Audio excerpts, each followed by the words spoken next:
Welcome to our Find Happiness podcast. Today, we have a very special guest with us who has had first-hand experience with depression. Our guest believes that depression is a result of an imbalance in chemicals in the body, and while medication can help alleviate symptoms, it's crucial to address the root cause of the depression in order to fully recover. With a wealth of knowledge and personal experience on the topic, our guest is here to share his insights and perspectives on dealing with depression and the importance of addressing the underlying issues. Without further ado, please welcome Immanuel to our podcast. Welcome, Hello, Immanuel. hello everybody. Yeah, good to have you here. I'm happy to be here. Great, great, great. Okay, yeah. So, can you explain how imbalance in brain chemicals can contribute to depression? Um, First of all, as human beings, biologically, our makeup is 70% of water, which is hydrogen and oxygen. The human makeup, our composition is all elements, and it functions by networks and chemicals that go through passages. You know, that's what the body is, and every thought is a chemical message. Sometimes our thoughts are not able to come to to our sometimes our thoughts are not able to come out because of um, the chemical message is not able to go to, it's not able to. There's something in the medical world called action potential. You're not able to produce enough action potential to produce that thought. So if and all these things are all chemicals. Whatever produces the action chemicals, there's the things called acetylcholine and different things. They're all chemical terms and medical terminology. And for you to get everything right, you have to be running with the right amount of balance in your body. It's called homeostasis. Your body has to be going in the right homeostasis. Now, if something comes into your body that throws up your homeostasis, you're going to have what they call your experiences will not be what you imagined. And when you get this type of experiences, which is not what you expect to have, you're going to have bad feelings, and this results in depression. Because when you are not getting the results that you're aiming for, you're going to be depressed. When you're not getting the results you're aiming for, you're going to have some type of drawbacks, and this will kind of delay you or slow you down or frustrate you. All this build up, and a simple and short way why I say is chemicals added to all these things I've said. If you go to a hospital, if you go to a psychiatrist, they're going to prescribe you a medication, antibiotic. I mean, sorry, antipsychotic. And the antipsychotic is supposed to help you with whatever depressive symptoms you're having. Maybe they give you some type of antidepressants or some type of anti-anxiety medication, and this is supposed to help you. And when you take it, you are able to testify, yeah, the doctor gave me something and it worked. And you take it for the first month, you take it for the second month, and maybe before you know that, you need to increase the dose because you know it's working, but it's not working anymore. All these are chemical plays. And if your chemical is imbalanced, your thoughts will be imbalanced, everything will be imbalanced. It's not just when you're having when you're having hormonal imbalance, when you're having neurotransmitter imbalance, all these imbalances play up to a final domino effect of your thoughts. Everything is laid down to the words that come out of your mouth. Your speech, your blood, everything is chemicals. So the word that come out of your mouth, that's the only thing that is in a different energy, a sound energy, sound energy. And we need that as human beings, but we're not going to go into that right now. Oh, okay. Okay. So, how does cognitive behavioral therapy, CBT, help in addressing the underlying causes of depression? Um, Cognitive behavioral therapy does not,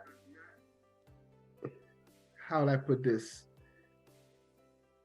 When you use cognitive behavioral therapy to try to fix an issue, Yeah. all you're doing is just trying to locate it's whatever stressor is being picked up by the body. People go through traumatic situations. People go through depressive situations. There's some that you let go, and there's some that you can't let go. There's some you don't even know that you haven't let go of, and somebody has to talk to you to make you remember that this is something that you had a problem with. Maybe you actually forgot about it, and now all they did was just remind you of it, and now the emotions just came back because it's something real that happened. Now all that emotional play is moving chemicals in your body. Okay, you've gone through an emotional state. You've created tears. Okay, your body is going through chemical play, and that makes you feel like that makes you feel like now you're in a better state, and you say, oh, me remembering this bad situation and letting go of it is what actually helped me. But what they're not telling you, what they're not saying to you is that there's chemical play going on, and you targeting that issue is raising up neurotransmitters and hormones that is helping to address whatever issue it is. Those things that are being produced even help to destroy whatever pathogens, because a lot of times, a high percentage of the times, pathogens are the ones that cause your body to go into an imbalance, that cause you to have Okay. these negative thoughts. Okay, so now when your body produces these chemicals in there, they go a long way to even cleansing your body of some of these pathogens. It does not do a whole lot, because if any of them are remaining, they can grow back, they can multiply. Because if you kill five, if you have 20 in your system and you kill 15, all you need is a couple of more months for it to grow back, and you have a reoccurrence. Okay, then now you say, oh, now it's a different factor. Now you have to look for the next factor. Meanwhile, you thought that you took care of everything with a therapist. Now you're having issues again 6-8 months down the road, and now you have to sit down in the chair, and they have to be looking and digging again for what's wrong with you. Okay, so that talk therapy does not address the underlying cause. All it does is bring back memories and help you to have a flood of chemicals that help you alleviate symptoms, that keep you waiting for the next reoccurrence. Okay, great. Great, great. Okay. So, that being said, how do you think that the societal perspective on depression has evolved over the years? Societal perspective on depression, Yeah. it is can be looked at in many ways. Yeah. Um, People are very judgmental. Okay. People are very I don't know, the word is not selfish, but when it's happening to them, they want, they when it's happening to somebody else, they can't they're not easy to have the same feeling, knowing that this kind of thing is probably happened to me. Or number two, it's difficult to tell what somebody's going through. You just cannot Yeah. know what somebody's going through. Okay, so you can have a reaction to my reaction, and I'm like, why did he react like that?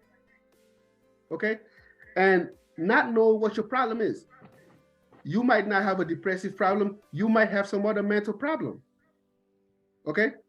but all this is all neural, because it's coming from your brain, the neural networks. And um so socially, how it has evolved, It's just the plain fact that more people, we have more cases of depression and more cases of intolerant people. Okay, as the years go by, we're going to have more cases of depression and more cases of intolerant people, because we're going to have depressive, not intolerant people, or intolerant people who are depressed. So it's just going to keep getting worse. If nothing is taken, I mean, the way it's going, it's going to get worse. So I'm not going to say if anything is taken care of, because I know nothing is going to get taken care of. So it's getting worse. It's worse than it was 20 years ago. The amount of depression here today is not the amount 20 years ago. The amount of intolerant people here today is not the same 20 years ago. So socially, that it's going to get worse. Whatever you're seeing right now, because it's not being treated well. The way it's being treated at the hospital is so you keep coming back to the hospital.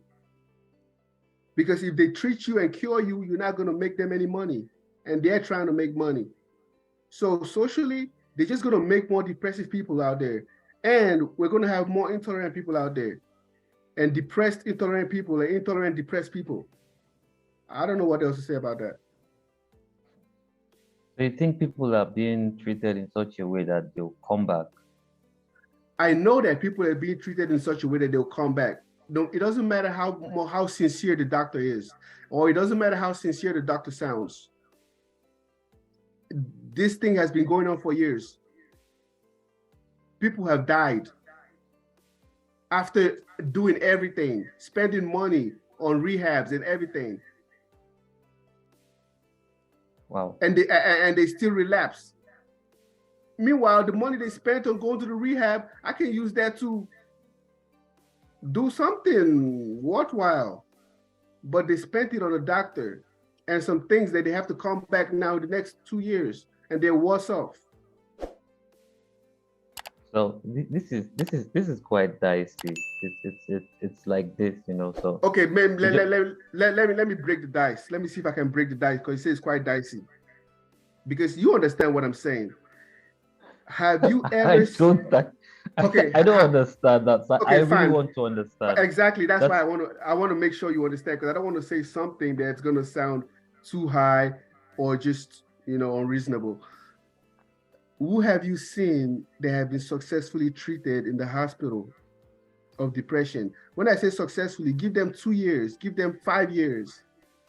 And now you're with them saying, what you know their road, you know what they went through, because life is very unpredictable. Okay, when you talk about depression, some people don't have depression. Some people are just depressed because they think they're depressed. Some people are really depressed. Some people have a depression they've been in for years. And the way the depression is, what was the word? The way it's defined and the way it's treated, I believe is totally wrong, because the way they're targeting it, first of all, the doctors, the medical world we have here, they target the symptoms. They don't target the root cause.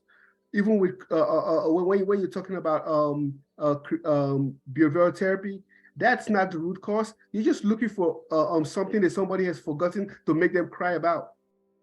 Okay? The root cause of depression is pathogens. Okay? Now there's another root cause of depression, which is a neural depression. It's like it's like a neural infection that causes depression. It's comes from handedness. So it's like you're coordinating your affairs, you're coordinating your being in a way that is not anatomical for your optimal functioning. And that will put a depression on your system, because your body wants to do a different thing and you're forcing it to do a different thing. So after a while, your body is going to adapt, but that adaptation is going to need another adaptation, which is going to need another adaptation. And forever in your life, you're going to keep adapting to something. Oh, okay. Anyway, still on. And that on its own is a depression. When you have to keep adapting, when you have to keep recorrecting, and when what you get. What's that? Go ahead. Your volume. You can hear me? Yeah, I can hear you now.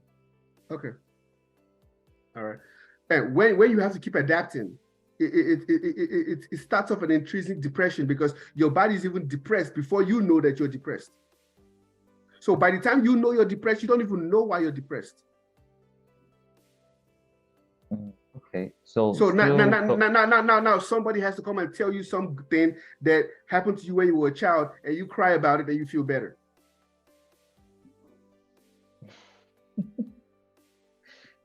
okay. I'll go to the next. We'll come back to this junction. We'll come back to this. So, how can individuals recognize when their depression symptoms have worsened, and when should they seek professional help? All right.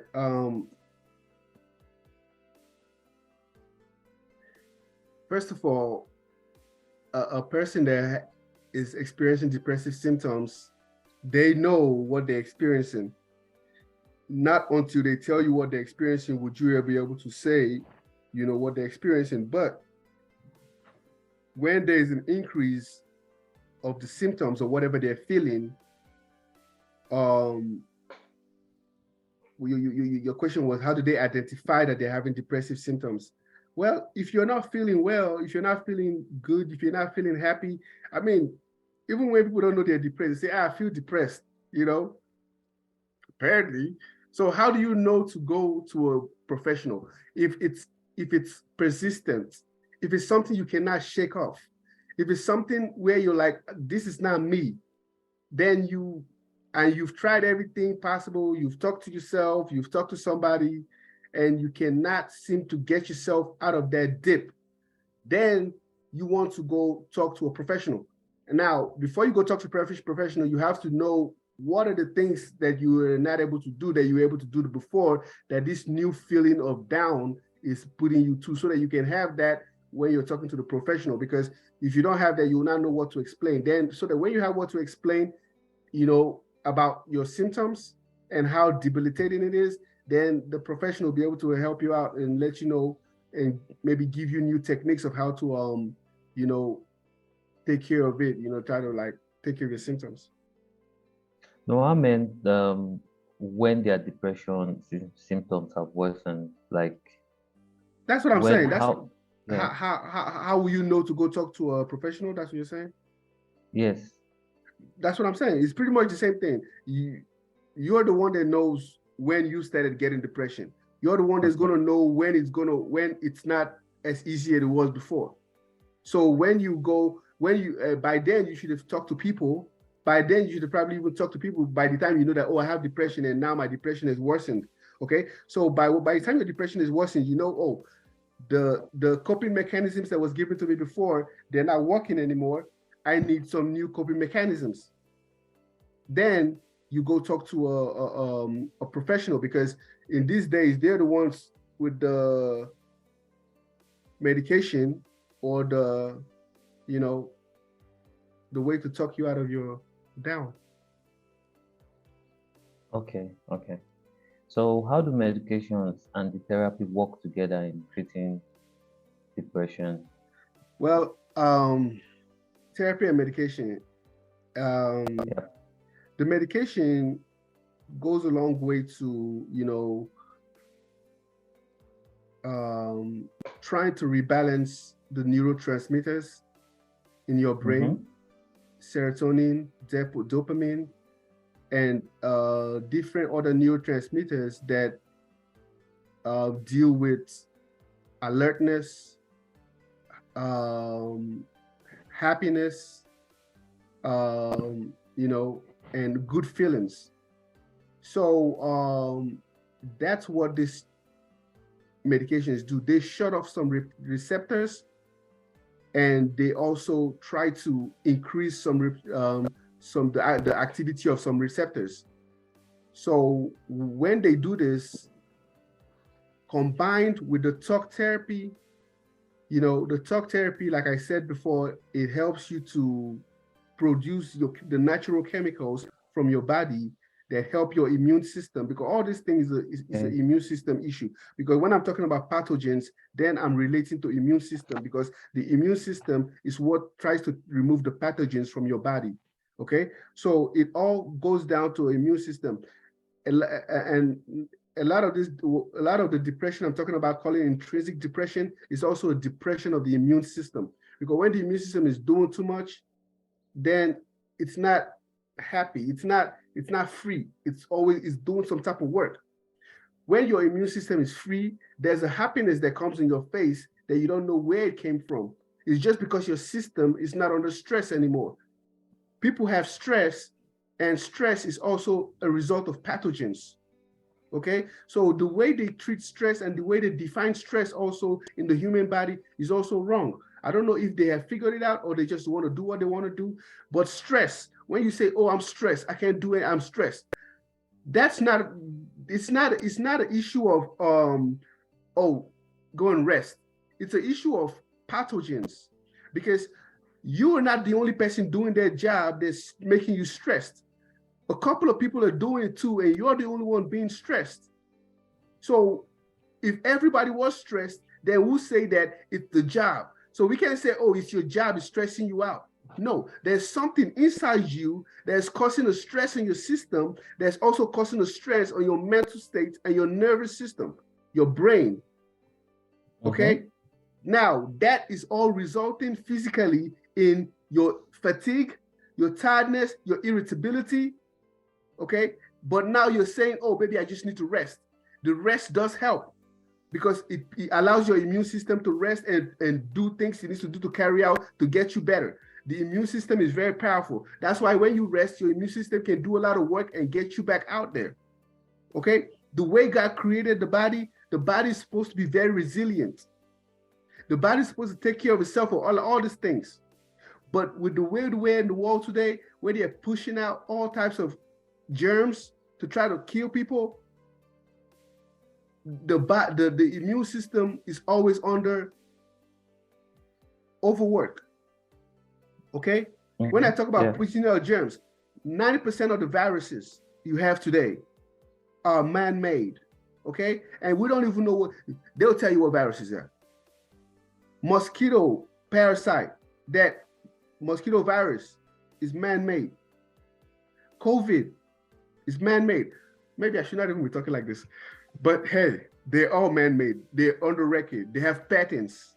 Okay, good. And we have to talk now. So yeah, that's it. Concerning that. That's that. I don't want to talk about that. I don't do medication because they're not good for you. All right. They give you too many side effects. The place they're going to take you is not where you want to go. The medications they give you, they tell you it's forever. You can't stop taking it. You have to keep taking it. No, I don't talk about medication. I've learned medication, and if something is not good, if something's not working, I don't keep talking about it. Okay, great. So, can you talk about some self-care strategies that can be beneficial for individuals living with depression? Yes, well, self-care strategies is where I am. Self-care strategies is what to take you out of depression. All right, because we have to know, if you don't know, you cannot help yourself.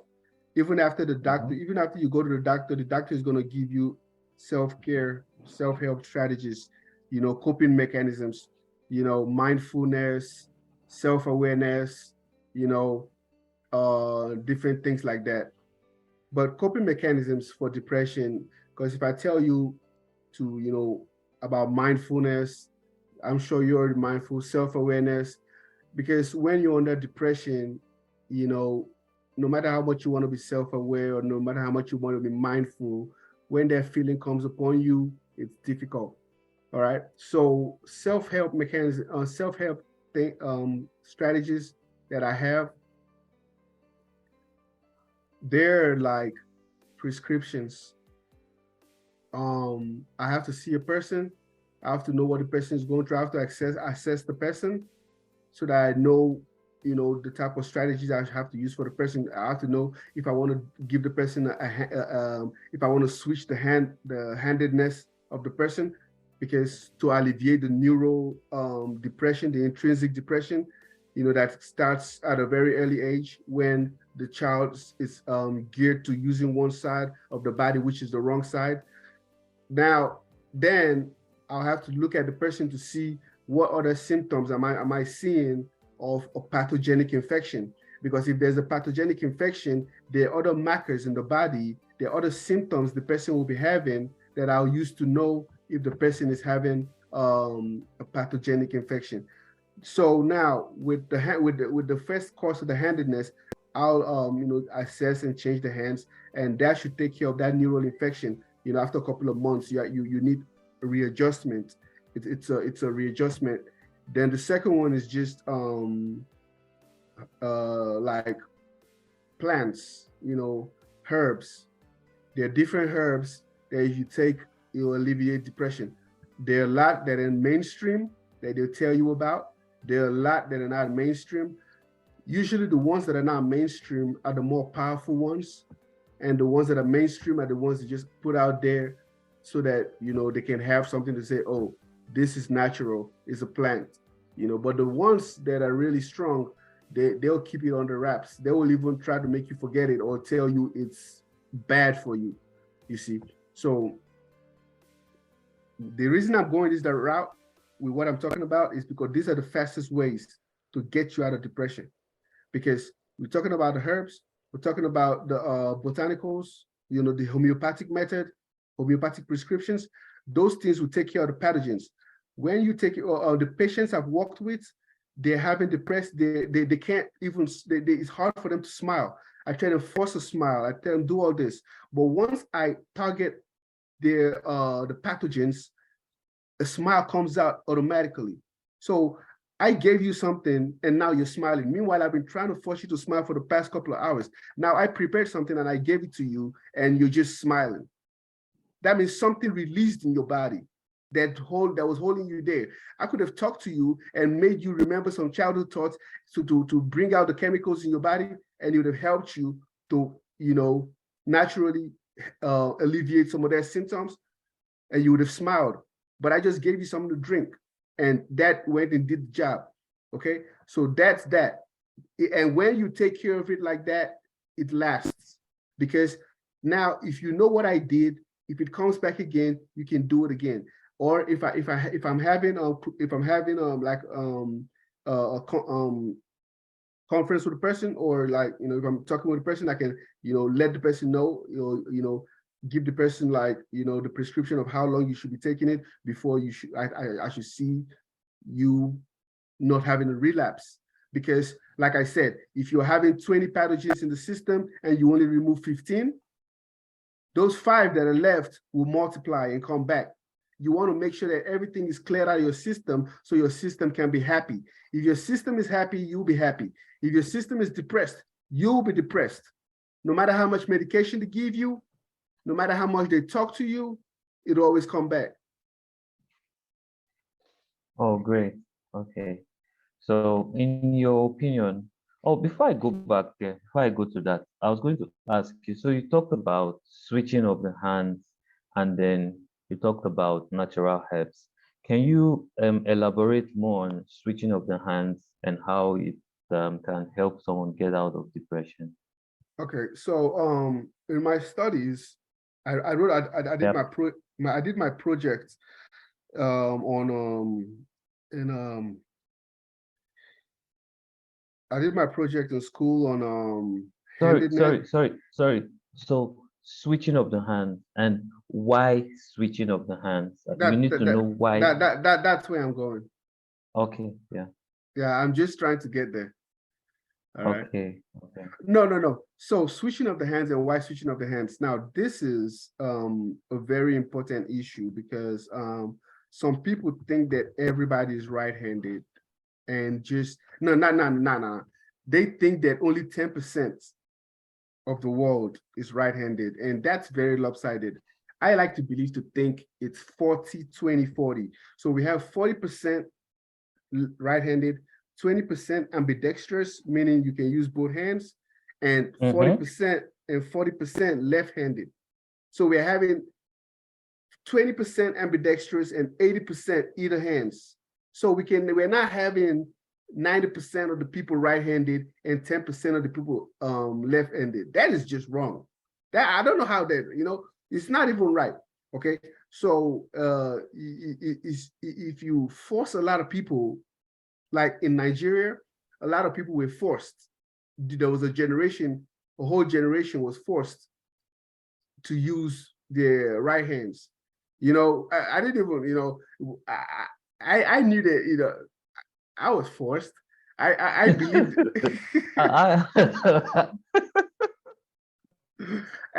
Okay, so look, so I grew up to believe that you don't use your left hand for anything. You have to only use your right hand, and it's like a culture. And if you use your right hand, yeah. When you use your left hand, they're going to spank you. of Come on, course, use your right hand. Use your right yeah, hand. Why use your left hand? Left hand looks like a taboo. It looks like disrespect.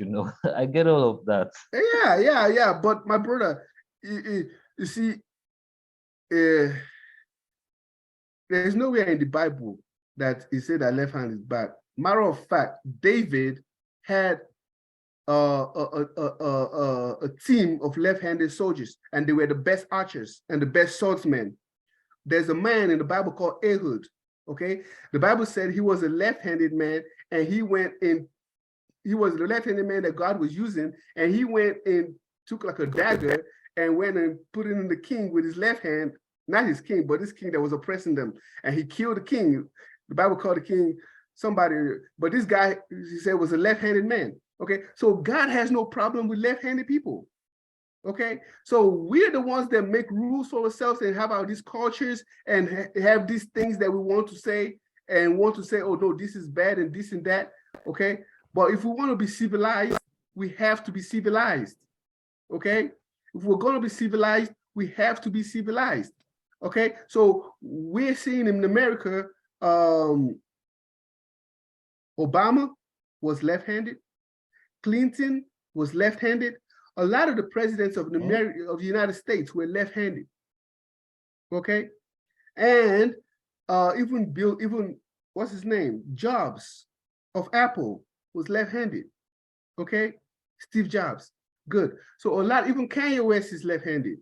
Okay, so a lot of people, successful people, are left-handed. So just because there's this stigma does not mean that if you know the right way to go, you should not go that way.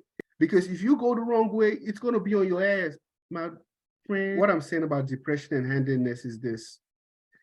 If you use the wrong coordination, if you use the wrong anatomical coordination, because the body is structured anatomically. You have the left side and the right side, and both sides do different things. Now, out of what they call natural selection, you might be switched to the left or you might be switched to the right. Okay, if your dominant brain is on the right, the right brain works the left side of the body, and the left brain works the right side of the body. Okay, if you're switched and your dominant brain is on your right side, then you're a left-handed person. And if your dominant brain is on the left side, then you're a right-handed person. But now, if you have your dominant brain for a left-handed person and you're forced to use your right, you will be fighting against yourself because your body is trying to go one way dominantly, but now you're forcing a different dominance. And that on its own is going to cause a depression because you're going a different way than what your body was primed to go. So if you're primed to go one way, all the fluids are primed to go one way, everything's flowing one way, then all of a sudden you now come at 7 years old and you're now flowing everything a different way. Your fluids, the chemicals, they start now, they're not going at the same rate they're supposed to be going again because there's a slow down now, there's a delay now. It's like things are not flowing the way it's supposed to be flowing. So because you are doing something that's counterproductive of what you're supposed to be doing. So now the chemical flows is different. The messages being sent are different. The input is different. So the output is going to be less than expected because your brain already has what it wants to do, but now you're doing a different thing. So what you're expecting it's not what you're getting, because you're expecting something, but you're using a different dominance, which is going to make your productivity to be different. And when your productivity is different, you're going to be having a different output. And that output will not be what you expect to see in the picture in your mind.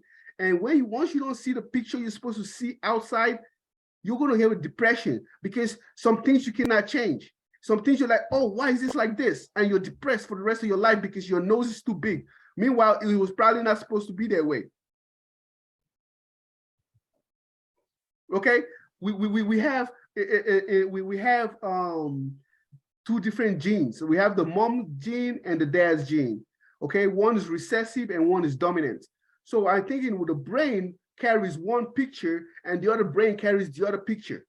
Okay, once you're working on the other brain, there's not the dominant brain. That's the picture you're going to get. The dominant picture will never come out. You see, people don't look dominant. Those people, you see somebody doesn't look dominant, you see somebody looks dominant. That's like a clue right there. I know you can see somebody and say, oh, this person doesn't look dominant. You know, you can tell. You say, oh, this person is not going to be the dominant person in the marriage, because, I mean, the explanations. Okay? Then you see somebody, the features are just, the features are just there, out there, dominant. Okay? And the other person looks recessive. You can just tell, you just tell this person is definitely not using the correct brain. The brain is very intelligent, okay? If you move one way, it'll move that way. If it's the wrong way, if you force it enough, the brain is plastic. If you force it enough, it will adapt to the new way you're forcing it to go. But that doesn't mean it's going to be right. This will cause a depression. Okay. Now, this depression causes a weakness in the immune system. So now, once your immune system is already weak because she's trying to correct and recorrect. Once you get an infection from a pathogen, you put more stress on the immune system. Now, once you have pathogens in your body, the immune system, it overlooks a lot of them a lot of times. Now, when I say overlooks a lot of them, there's what they call, it's like your body gets over it. It allows it to stay, and it becomes a new normal. Those pathogens in your body, they're things that when they come out, they get to a point, they start making you sick. Then they call it a flare-up. But those things have been in your body for a while, but now they flared up because it probably became too many, or because something happened that your immune system is not able to cover them as it was before. Okay? A lot of these things happen, a lot of these things even come from immunizations. Okay? Because these immunizations are vaccines. Vaccines, they put pathogens in your body so that your immune system can learn how to fight the disease they put in your body. These things stay in your body. And after a long time, they come out giving you different diseases. So a disease somebody gets at 20 or a disease somebody gets at 30 could be something that had been building up since he was a child. They gave him an immunization at a baby.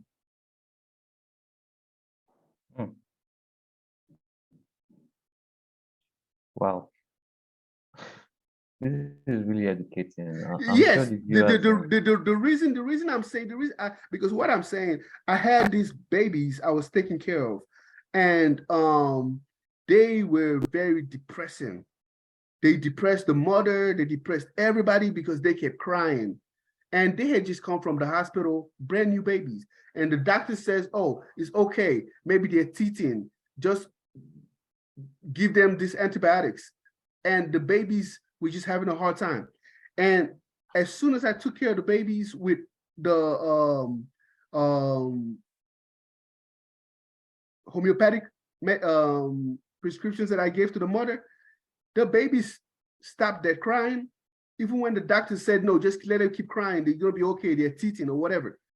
The crying stopped, they were still teething. Everybody became happy. The mom became happy, everybody became happy. But these people were about to kill those babies.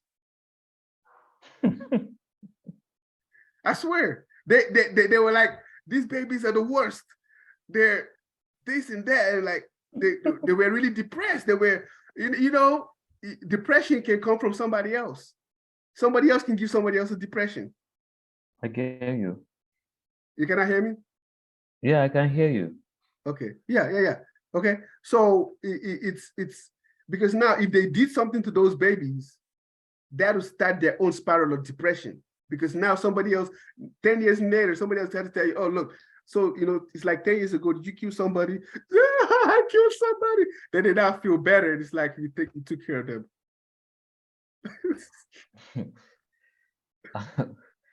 Seriously.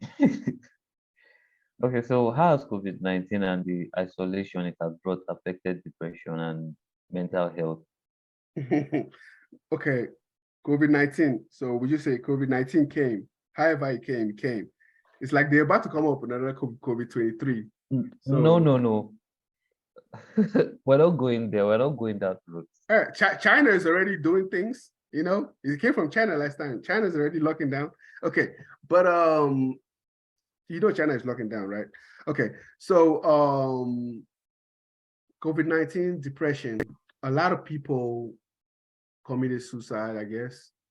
A lot of people were indoors, and a lot of things happened during that lockdown that even when you hear it, you get depressed, talk less of being a victim, okay? First of all, a lot of people were depressed before the COVID-19. So now you just put all the depressed people home, no medication, no nothing. You just say, all right, stop working, go home now. So now all that destructive tendencies they were having at work, all that hateful things they were having at work, now they know, but they don't have their people to at work to give it to. They now give it to their family members because they're seeing them there every day.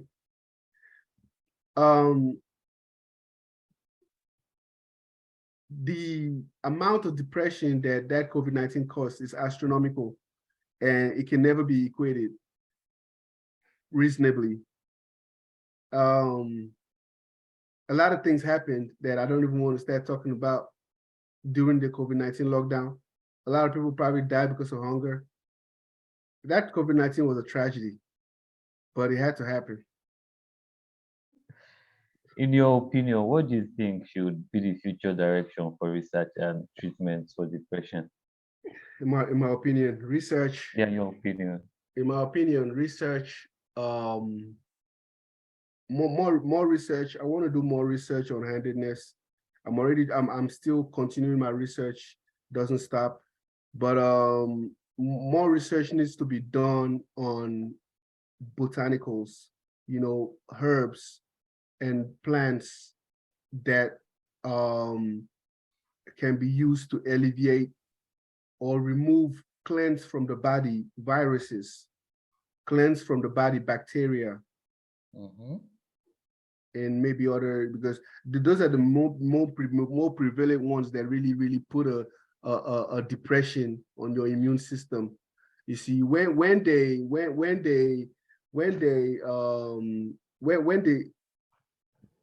once those are taken care of, depression will reduce drastically. Because if you just take care of the herbal part and just say, okay, take this herbal medicine so time till the body's cleared of the pathogenic depression, then all you'll be left with is the neuro depression, and people can just live their lives like that, but they're diseases. But when my thinking is, once you rid the body of pathogens, the Okay. disease on the body, which is caused from the neural infection, is not as much anymore, because the main problem is the pathogens, bacteria or the viruses. Okay, those are the root causes.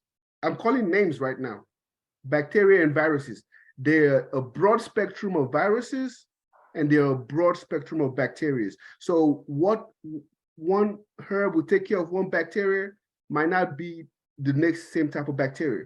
What one herb will take care of one virus might not be the same type of virus. We have bacteria called gram-negative and gram-positive. We have also different types of viruses. So there needs to be a research that says this herbs takes care of this, and it takes care of it fast, because they're herbs that do take care of things fast. A lot of things have been hidden away from us. A lot of things have been thrown away. A lot of remedies that were being used by homeopathic doctors in the 18th centuries were being thrown away now for these modern pharmaceuticals that are killers.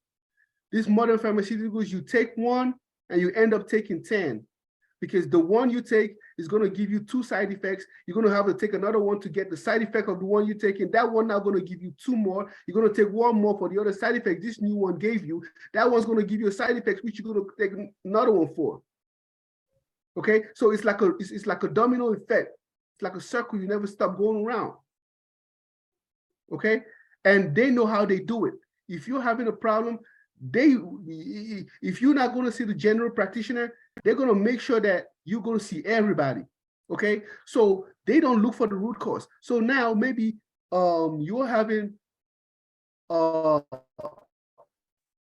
elbow pain. They say, oh, Mhm. go and see the orthopedic doctor. Now you're having a skin infection. Oh, go see the skin doctor, dermatologist. Now you're having cough. Now they tell you go see the infection doctor. Meanwhile, if you took the root cause was probably the one causing all these three infections. But now you're going to see three doctors and you're going to get three prescriptions from all three doctors. The money is going to Hmm. them. If they took care of the root cause, all those three symptoms will be gone. But they will not make any money off of you. It's a money-making business.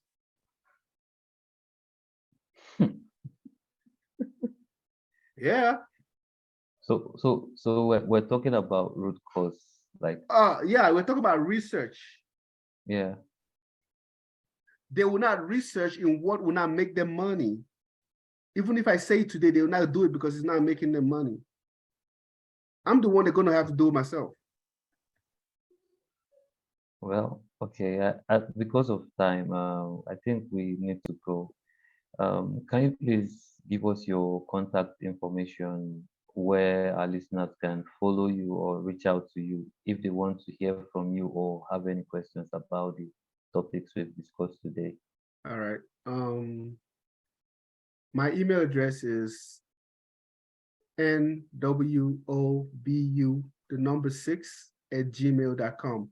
So that's my last Okay. name. It's Nancy Whiskey Oscar Bravo Uniform, the number 6 at gmail.com. And if you send me your email, I will send you a reply. And yeah. Okay. Okay. So thank you so much, Emmanuel, for sharing your personal experience and valuable Uh, insights on depression with our listeners. all Your right. words were not only informative, but also incredibly inspiring. And we truly appreciate you taking the time to come on the show and speak openly about such a sensitive topic.